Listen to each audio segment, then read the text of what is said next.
One Step from Eden is Humble Bundle's newest game on Switch, mixing procedurally generated dungeons with roguelike runs, action combat, and deck building. This game quickly affirms that it's trying something new with some already existing formulas. Right out of the gate, at first glance, it invokes vibes of Mega Man Battle Network's grid combat, while its deck building and dungeon approach is closer to Slay the Spires.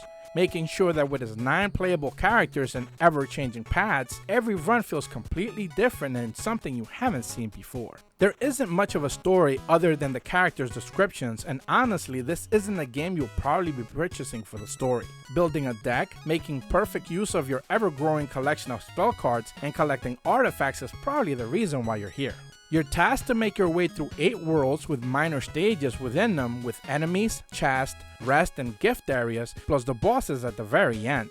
Shopkeepers can also be found where you're given the option to remove a spell card for a cost, donate blood, which means losing some HP but gaining some cash, buying cards, artifacts, and even the option to upgrade spell cards. The game is really flexible when it comes to its freedom of choice.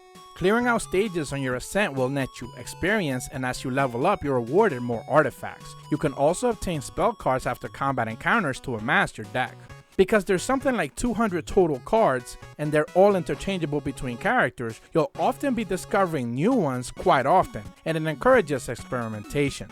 On top of this, spell cards have an element attached to them, and building a specific deck type is possible upon request, so the cards you can choose from are often what you're after.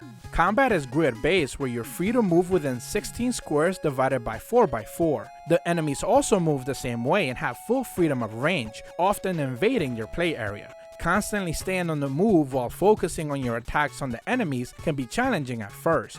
Dodging is essential, and reaction time is key to any and all runs. You have a basic attack that's constantly dishing out damage and 2 active spell cards available at any one time if you have the mana. You start out with 3 mana, and every card you use has a cost. Balancing out your mana usage, dodging, and attacking are the essence of the flow of combat. Boss battles come in the flavor of potential characters you can unlock and eventually play as. They're relentless bouts that will put your deck to the test. To say that this game has a bit of a learning curve is certainly an understatement. Unlocking characters will net you completely new playstyles, as none of these heroes are alike. They come with their own deck ideas, card abilities, and finding your favorite ones to use is highly encouraged.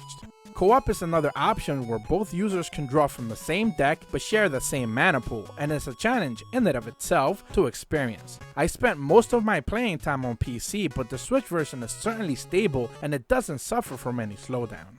One Step from Eden is a game that's clearly not for everyone. Its roguelike nature might be off-putting to some, and its sometimes grueling difficulty will keep others away. But for those who love a good challenge and miss the days of Battle Network, this is a great addition to the deck builder genre. Nintendo Sphere gives One Step from Eden on Switch an 8.5 out of 10. If you're new to my channel, be sure to leave a like and subscribe. And as always, thank you so much for watching. See ya!